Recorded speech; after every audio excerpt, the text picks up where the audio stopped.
আসসালামু আলাইকুম। This is a stupid thing to do. আপনাদের যদি মনে থাকে অনেকের, এই সালটা আমার খেয়াল নাই।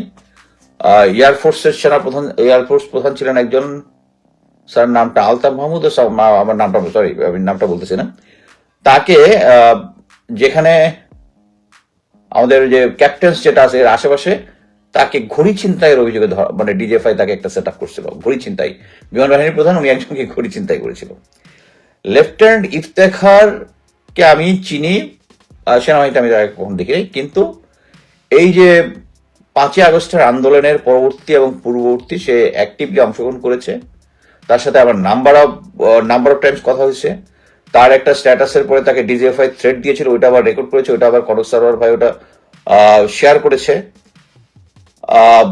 এর সাথে বিভিন্ন সময় আমি যেটা জেনেছি সেটা হচ্ছে ডিজিএফআই তাকে বিভিন্ন সময় বিভিন্ন প্রলোভন দেখিয়েছে। আমি তাকে কয়েকবার এরকম ধরেছি, তুমি তো ডিজিএফআই এর কাছে যাচ্ছ, ডিজিএফআই এর কাছে যাচ্ছ। স্যার উনি আমার প্লাটুন কমান্ডার, খুব সম্ভবত তার প্রশিক্ষক ছিল, সেখানে আমরা ওখানে গিয়েছি, আমার বিভিন্ন জিনিস বলেছে। বাট সে সম্ভবত ডিজিএফআই যে কাজটা তাকে দিয়ে করাইতে চাইছিল সেটা করেনি।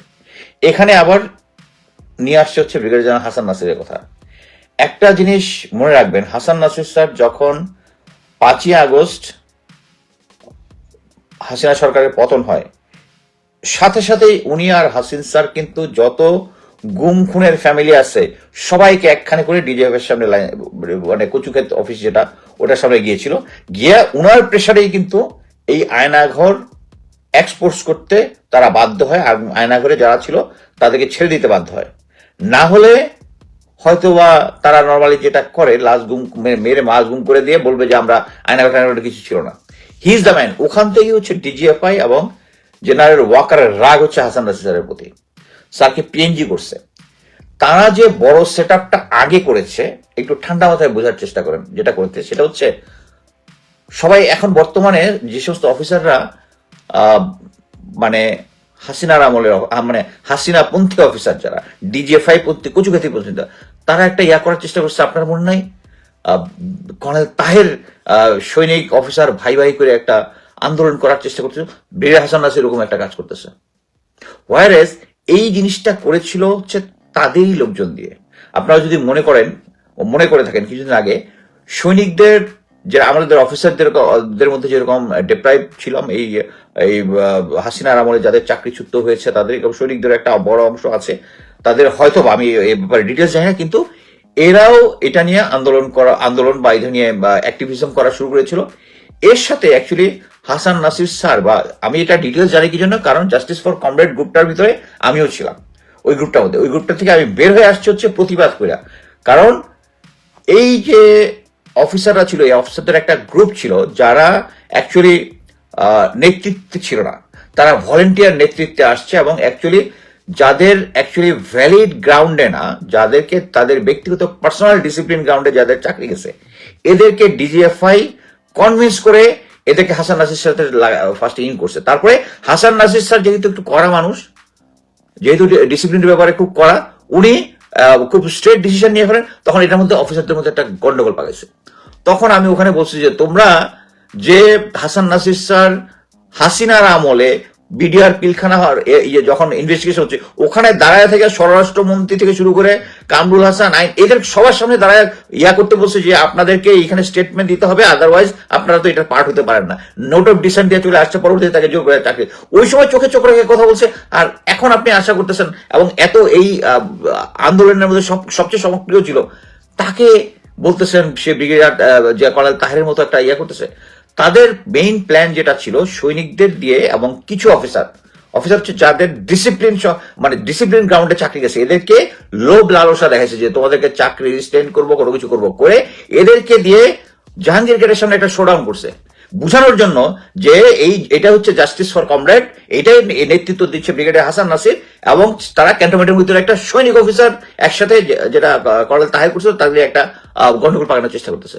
এটার সাথে হাসান নাসিরের কোনো সম্পর্কই ছিল না। এই জিনিসটা নিয়ে অনেকদিন ধরে, যখন এর মধ্যে আবার হাসিন স্যার, লেফটেন্যান্ট হাসিন, আমরা সবাই জানি ডাবল বি প্রতীক পাওয়া, তার উনি তো বরখাস্ত আছেন এখনই, ওই বরখাস্ত কিন্তু এখনো হয় নাই। কি জন্য? কারণ তাকে দেখাচ্ছে যে হাসান নাসিরের সঙ্গ ত্যাগ করো, উনি তো করতেছেন না, উনি তো সলিড লোক।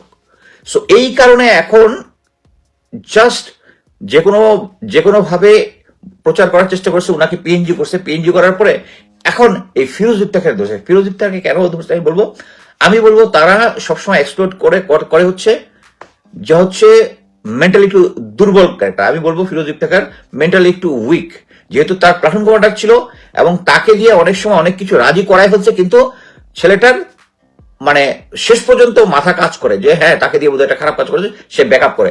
এই কারণে তাকে, আপনি যদি নিউজটা ঠিক মতো পড়েন, যে প্রথমে তারা গেছে একটা বাসার মধ্যে গেছে, একটা চিন্তা করেন ফিরোজ ইফতেখার যদি ডাকাতি বা তারা যদি থাকতো, একটা জিনিস মনে রাখবেন, অফিসার সৈনিক মিলে একসাথে ডাকাতি করতে হচ্ছে, ইটস এ রেডিকুলাস আইডিয়া। আর ফিরোজ ইফতেখারকে আমি ভালোভাবে চিনি, ফিরোজ ইফতেখার এই ক্যাটাগরির লোক না। সে এই হাসিনার আমল সার্ভাইভ করছে, চাকরি পাইছে, চাকরি গোয়েন্দা সংস্থা তার চাকরি ছাড়াই দিছে, কষ্টে আছে। আমাকে এই কষ্টের কথা সে বলছে, ডিজেফের কাছে গেছে সবকিছু সেটেল করার জন্য, তাকে লোভ লালসা দেখাইছে। এরপর যদি না করে এখন তাকে ডাকাতির কেসে ফাঁসেছে। এই ডাকাতির কেসটা আপনি একটা জিনিস দেখেন যে ডাকাতি হয়েছে মিরপুর ডিওএইচএস এলাকায়, এটা পল্লবী থানা ডিল করতেছে। যদি আমি ধরে থাকি ডাকাতি হয়েছে, তাহলে এটা কি কোনোভাবে মিলিটারির ইস্যু? এটা তো কোনোভাবে মিলিটারি ইস্যু না। মিলিটারি যেটা করবে, হ্যাঁ অবসরপ্রাপ্ত মিলিটারি জায়গায় একজন অবসরপ্রাপ্ত মিলিটারি অফিসার হয়েছে, তারা তাদের খোঁজ খবর নিয়ে রাখবে কি হয়েছে, এবং এইটা জুলকারনাইন স্যারকে দিয়ে দিবে, এটা তুমি পোস্ট করো। আর সে লিখে দিল সেনাবাহিনী থেকে যেভাবে পাওয়া হয়েছে সেইভাবেই ছাপানো হইলো। মানে এটা একটা রেডিকুলাস, এখানে তো মিলিটারির কোনো ইন্টারেস্ট থাকার কথা না। এখানে এইটাই হচ্ছে মানে কি পয়েন্ট, তারা চাচ্ছে, মিলিটারি চাচ্ছে এটাকে প্রকাশ করার জন্য বিভিন্ন জায়গায় যেন ছাপা হয়। দেখবেন জুলকারনাইন স্যারের ওই অংশ তারা যেটা ড্রাফট করে দিচ্ছে, এটাই বিভিন্ন পত্রপত্রিকায় গেছে। এখন এদের সাথে কিন্তু কেউ কথা বলতে পারতেছে না। আমি মনে করি যে ইফতেখারের সাথে কথা বলে জিনিসটা ক্লিয়ার হয়ে যাবে। একটা জিনিস, ওখানে পাওয়া গেছে 5টা টেলিফোন। আরে 5টা টেলিফোন তো 5 জনের কাছে 5টা মোবাইল ফোন তো থাকবেই। সোনা দানা গয়নাগাটি দিনে দুপুর 3:30টার সময়, যেখানে সে একটা মিলিটারি অফিসার মানে হচ্ছে তার সেন্স আছে কোথায় সিকিউরিটি আছে, কোথায় কি আছে, কোথায় গিয়া, এটা খুব ক্লিয়ার। এখন মনে করেন আমি একটা প্রশিক্ষিত ডাকাতির প্ল্যান করি, আমি যেহেতু গোয়েন্দা কোয়ালিফাইড, আমি কিন্তু ডাকাতির মানে কি, আমি আমার পৃথিবীতে অনেক সিচুয়েশন হয়েছে যে আমি জানি যে ওই জায়গার মধ্যে গোয়েন্দা তথ্য আছে, বিদেশে আমার হোস্টাইল কান্ট্রি আছে, আমি ওখানে ডাকাতির বেশি ওখানে পড়ছি। এটার জন্য আমি যত ধরনের সেফটি আর সিকিউরিটি আমি নিব। ফিরোজ ইফতেখারের ওই ট্রেনিং আছে, সে একটা ডাকাতি করতে যাবে যেখানের মধ্যে বাংলাদেশের মধ্যে আবাসিকের মধ্যে সবচেয়ে সিকিউর জায়গা হচ্ছে ডিওএইচএস। সে ডিওএইচএস এর ওখানে যাবে, আবার গিয়া আচ্ছা আরেকটা তথ্য, গিয়া ওখানে ডাকাতি করে দিনে দুপুরে বাইরে চলে আসবে, ডিওএইচএস এর মতো জায়গায় নিজের গাড়িতে করে চলে আসবে। এই গল্পটা কি মানুষ খাবে? মানে এই গল্পটা কি বিশ্বাসযোগ্য? তারপরেও কি একজন হারুন নামে একজন সোর্সের সাথে দেখা হচ্ছে, সোর্স বলছে ওই বাসার মধ্যে অস্ত্র আছে। ওই বাসায় যদি অবৈধ অস্ত্র থাকে, ফিরোজ ইফতেখারের কি ওইটুক সেন্স নাই যে আমি তো কোনো আইন শৃঙ্খলা বাহিনী না, আমি 4জন সৈনিক নিয়ে ওখানে গিয়ে রেড করবে? এই সেন্সটা তো আছে। সো এই জিনিসটা হচ্ছে ডিজিএফআই এর একটা প্লে। এখানে মেইন প্লে ফিরোজ ইফতেখার না, এখানে মেইন টার্গেট ফিরোজ ইফতেখার না, মেইন টার্গেট হচ্ছে হাসান নাসির স্যার। ওকে দিয়া কোনো একটা প্রেশার দিয়া হাসান নাসির স্যারের একটা স্টেটমেন্ট দেওয়া হবে। সো আমরা কোথায় স্বাধীন হয়েছি?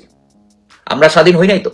এই যদি প্রফেসর ইউনূস সরকার যদি এইটুক না বুঝে যে আপনি এখন যে দেশটাকে ঠিকমতো চালাতে পারতেছেন না, প্রতিটা জায়গার মধ্যে বাধা হচ্ছেন, কারণ হচ্ছে এখনো সেই কচুক্ষেতি, এখনো সেই এনএসআই, এখনো জেনারেল ওয়াকার ওই হাসিনার ইয়াতে কাজ করতেছে, যারাই এই এই ডিজাইনটার বাইরে সরাসরি থ্রেট তাদের এগেস্টে।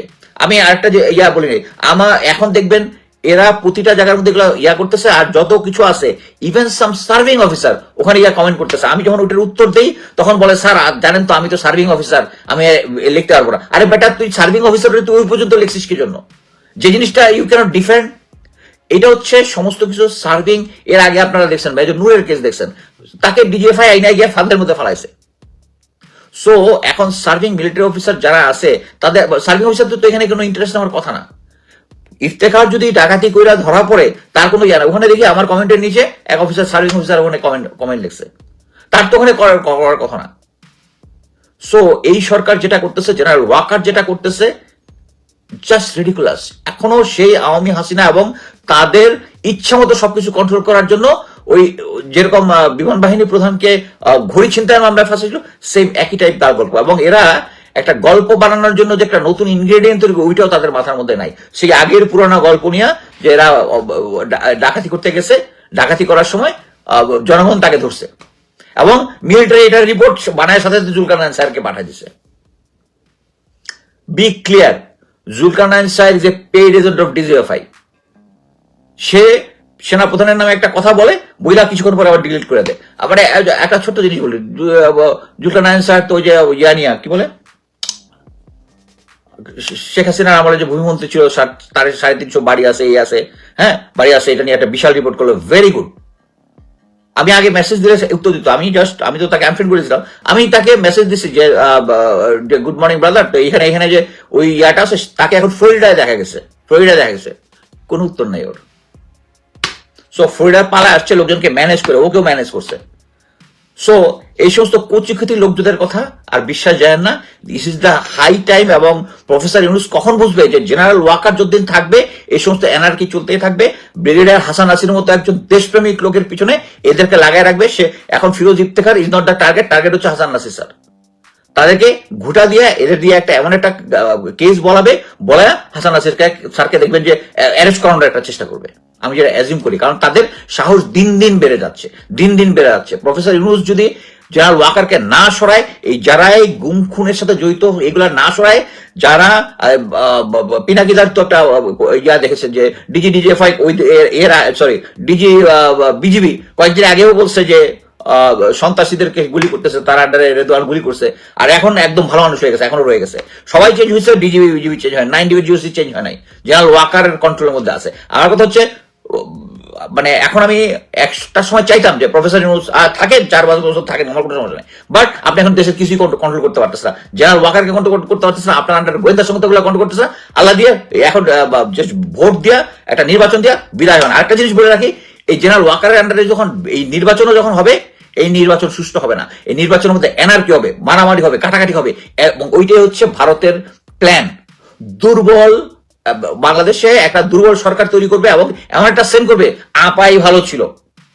এখন আমি যেটা বুঝতেছি, প্রফেসর ইউনূস যদি জেনারেল ওয়াকার, ছুপ্পু এই গুমকারীগুলোকে না সরে, তাহলে আপনাদেরকে ওই আপার দিনে চলে আসতে হবে। আলহামদুলিল্লাহ দেশ থেকে চলে আসছি, কিন্তু তারপরে মানে মনের ভিতরে দেশের জন্য কাজে দেখেই এই কথাগুলো বলতেছি যে দেশকে আগের মতো যদি আসতে চান, জেনারেল ওয়াকারকে সরাইতে হবে, না হলে ভালো ভালো লোকদেরকে এরকম পিএনজি করবে। উনি না হয়, উনাকে না হয় পিএনজি করছে, আমি তো 2019 সাল থেকে পিএনজি আছি, আমি তো কোনো ক্যান্টনমেন্টে গন্ডগোল পাকানোর চেষ্টা করতেছি না। হ্যাঁ, আপনার নামে বলতেছি, এটা হচ্ছে পার্সোনাল জিনিস, আপনার নামে আমি বলতেছি, এটা আমার কি বলে ফ্রিডম অফ স্পিচ। ব্যক্তিগত জিনিসের জন্য আপনি আমার যে পিএনজি অবশ্যই এটা কিছু আছে, পিএনজি তো আপনি সরান নাই, আরো অনেক অফিসার আছে পিএনজি, ওদেরটা আপনি সরাইছেন, কিন্তু আবার নতুন করে হাসান নাসির স্যারকে পিএনজি করছেন, এটা অনৈতিক। আপনি রেডি থাকেন, এই পিএনজি নিয়ে আমরা আদালতে যাবো ইনশাল্লাহ। সবাইকে বলে রাখতেছি, ফিরোজ ইফতেখার, আমরা তোমার সাথে আসি, তোমাকে কোনো প্রেশার দেওয়ার জন্য এই ডিজিএফআই কজুখেতি কেউ যেন তোমাকে দিয়ে কোনো ভুল স্টেটমেন্ট দেওয়া হতে না পারে।